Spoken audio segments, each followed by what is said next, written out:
பாவத்தை வெறுக்கும் மனிதர் தேவை, ஆவியில் எழுப்புதல் பெற்றோர் தேவை. பாவத்தை வெறுக்கும் மனிதர் தேவை, ஆவியில் எழுப்புதல் பெற்றோர் தேவை. பாவியின் சாவை கூறி உரைக்கும் ஆவி பெற்ற பரிசுத்தர் தேவை. பாவியின் சாவை கூறி உரைக்கும் ஆவி பெற்ற பரிசுத்தர் தேவை. விழித்தெழு விசுவாசியே நீ, விழித்து கண்களை ஏறிட்டு பார். எழுந்து கட்டுவோம் வாருங்களின்றே, எழுந்து கட்டிடவா. எழுந்து கட்டுவோம் வாருங்களின்றே, எழுந்து கட்டிடவா. கிறிஸ்து இயேசுவுக்குள் மிகவும் பிரியமானவர்களே, இந்த அருமையான நாளின் காலை பொழுதிலே கர்த்தராகிய இயேசு கிறிஸ்துவினாலும் பிதாவாகிய தேவனாலும் பரிசுத்த ஆவியாகிய திரியேக தேவனாலும் சமாதானமும் மிகுந்த கிருபையும் அதிகாலை வாழ்த்துதல்களும் உங்களுக்கு உரித்தாகுக. கிறிஸ்துவுக்குள் பிரியமானவர்களே, நாம் தியானித்து வருகிறபடி நாம் உயிரோடு இருக்கும் வரைக்கும் நமக்கு எதிரிகள் இராதபடிக்கு கர்த்தர் வாக்கு பண்ணியிருக்கிறாரே, ஒருவனும் உன்னை எதிர்த்து நிற்பதில்லை, மோசையோடு இருந்தது போல உன்னோடும் இருப்பேன், உன்னை விட்டு விலகுவதுமில்லை, உன்னை கைவிடுவதுமில்லை என்று யோசுவாவுக்கு சொன்ன ஆண்டவர் இந்த அதிகாலை பொழுதில் உங்களோடும் என்னோடும் கூட அப்படிப்பட்ட வாக்கு தத்தத்துக்கு தகுதி உள்ளவர்களாய் எழும்பி நாம் புறப்பட்டு அந்நிய ஜனத்தை விட்டு வந்திருக்கிறோமே.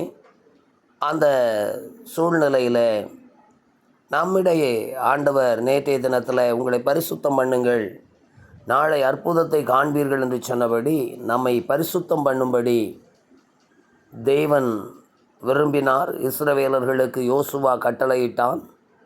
ஸோ யோசுவா தன்னை பரிசுத்தம் பண்ணி கொள்வதற்கு ஜனங்களுக்கு சொன்னபோது யாராலே சாபம் உண்டானதோ அவர்களை அழிக்கிறானாங்க. முற்றிலுமாய் தேவன் அழித்து போட்டு அவர்களுக்கு ஒரு புதிய யுத்த உபாயத்தை தேவன் கற்றுக் கொடுக்கின்றார். ஏனென்றால் மனிதர்கள் மனித ஆலோசனைகளை கொண்டு யுத்தம் பண்ணும்போது அதில் தோல்விகள் வருவது சகஜம்.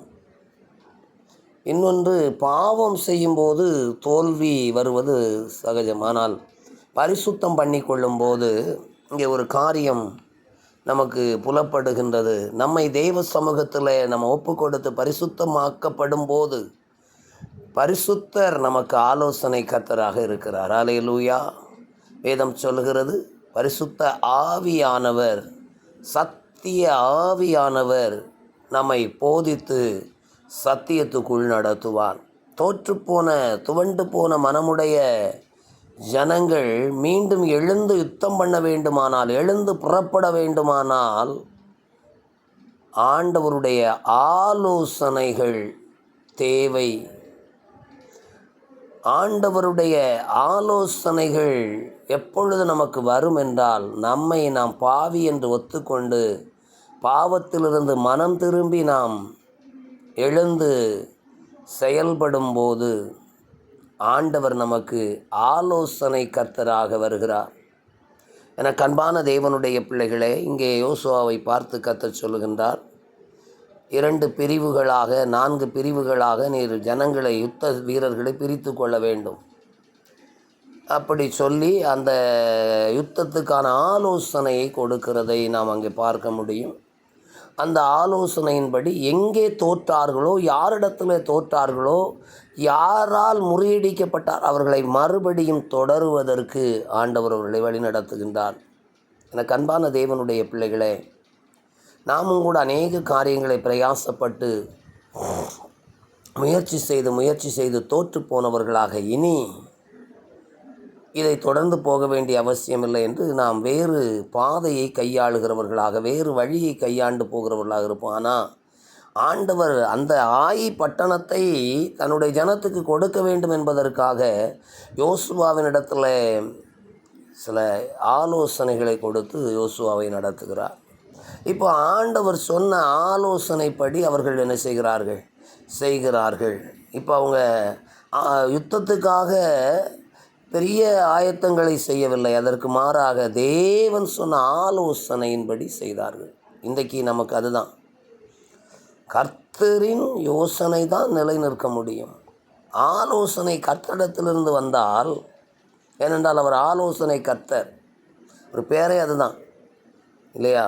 9வது அதிகாரம் ஏசாயாவில் சொல்லும்போது 5வது 6வது வசனங்களில் நாம் பார்க்க முடியும், அவர் ஆலோசனை கர்த்தர். இன்னும் வேதத்தில் நாம் பார்க்க முடியும், ஆலோசனையில் ஆச்சரியமானவர், அதிசயமானவர். ஸோ நமக்கு ஆலோசனை தந்த கர்த்தரை துதிப்பேன் என்று தாவீது சொன்னான். எனக்கு ஆலோசனை தந்த கர்த்தர். ஸோ நமக்கு ஆலோசனை கர்த்தரிடத்திலிருந்து வர வேண்டுமானால், ஒன்று நம்மை நாம் பரிசுத்தம் பண்ணணும், இன்னொன்று அந்த ஆலோசனைக்கு நம்ம கீழ்ப்படியணும். அப்போ தான் நமக்கு ஜெயம் கிடைக்கும். இந்த காலை வேளையில் எனக்கு அன்பான தேவனுடைய பிள்ளைகளே, யோசுவா தேவனிடத்தில் கேட்டு அந்த ஆலோசனையை ஜனங்களுக்கு சொன்னபோது அதை அப்படியே செய்தார்கள். ஏன்னா ஏற்கனவே ஆலோசனையை கேட்காம புத்தீனமாக செய்து தான் தோல்வி. நிறைய நேரம் நம்முடைய வாழ்க்கையில் நாம் ஆண்டவருடைய ஆலோசனை, ஆண்டவருடைய ஊழியக்காருடைய ஆலோசனை, ஆண்டவருடைய வசனத்தின் ஆலோசனைக்கு நாம் காத்திருப்பதில்லை.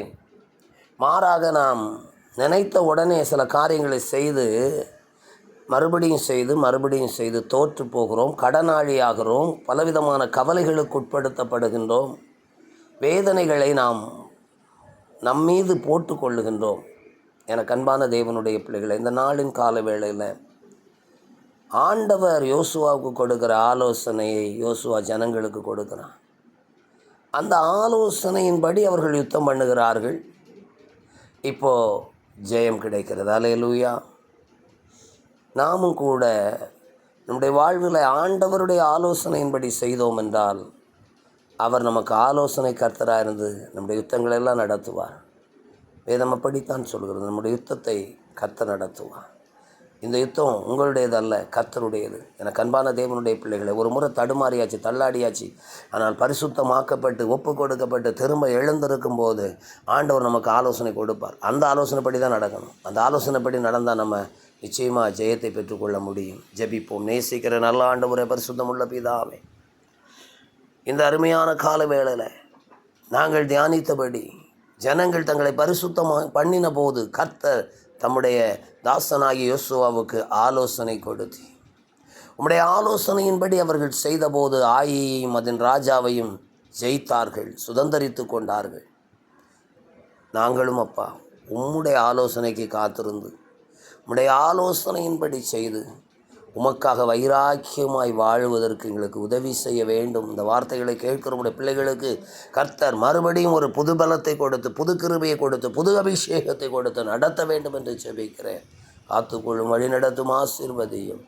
இயேசு கிறிஸ்துவின் நாமத்தில் ஜெபம் கேளும் அன்பு நிறைந்த பரிசுத்தமுள்ள பரலோக பிதாவே, ஆமென். மெய்யாகவே கர்த்தர் நம்முடைய ஜெபத்தை கேட்டார், நம்முடைய ஜெபத்தின் சத்தத்துக்கு செவி கொடுத்தார். நம்முடைய ஜெபத்தை தள்ளாமலும் நம்முடைய கிருபையை நம்ம விட்டு விலக்காமலும் இருக்கிற தேவனுக்கு ஸ்தோத்திரம் உண்டாவதாக. என் ஆத்துமாவே கர்த்தரை ஸ்தோத்திரி, என் முழு உள்ளமையுடைய பரிசுத்த நாமத்தை ஸ்தோத்திரி. என் ஆத்துமாவே கர்த்தரை ஸ்தோத்திரி, கர்த்தர் செய்த சகல உபகாரங்களை மறவாதே. ஆமேன். கர்த்தருக்கு பிரியமான பிள்ளைகளே, இந்த வார்த்தைகளும் இந்த ஜெபமும் உங்களுக்கு ஆசீர்வாதமாக இருந்திருக்கும் என்று நம்புகிறேன். நீங்களும் இதை மற்றவர்களுக்கு அனுப்பி அநேகர் இதை கேட்டு பயனடைந்து கர்த்தருடைய நாமத்தில் ஆசீர்வதிக்கப்படும்படியாய் உதவி செய்யுங்கள். பரத்திலிருந்து உங்களுக்கு நன்மையும் கிருபையும் கட்டளையிடப்படும். God bless you.